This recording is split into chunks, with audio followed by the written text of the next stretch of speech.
Will all of this heavy rain today putting some new MAWSS storm upgrades to the test. Absolutely, and if all goes according to plan, stormwater tanks near 3 Mile Creek and Aslava Creek should be able to drastically reduce the number of sewage overflows to those waterways. Our Tyler Fingert is live in Mobile tonight with all the details on that. Tyler? Yeah, Byron, when there is rain, there is almost always sewage overflows in our area, but some new MAWSS upgrades aims to keep sewage out of 3 Mile Creek.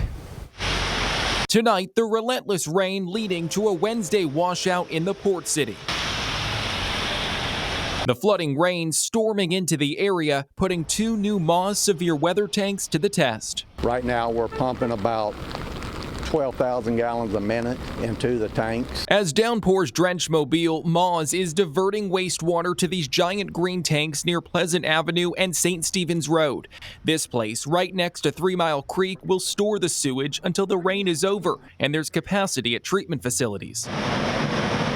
Last month during Hurricane Ida, the tanks were put to their first big test since going online in April. Both tanks were filled to capacity. Each can hold 10 million gallons. MAWSS says during Ida, less than 1 million gallons spilled throughout their system.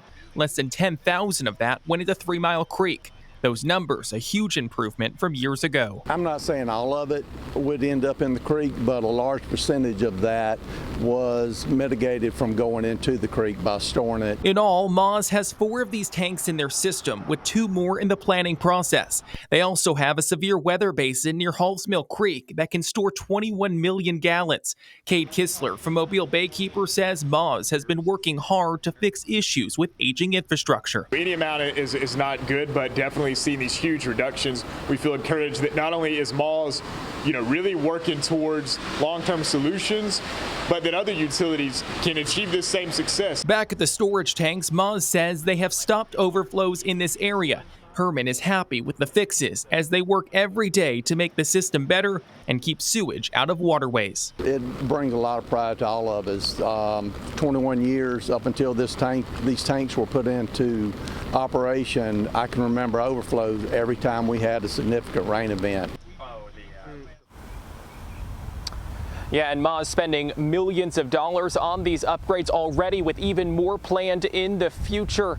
And they tell me that when the rain was starting to die down earlier today, that the tanks were a quarter filled. Live in Midtown tonight, Tyler Fingert, Fox 10 News.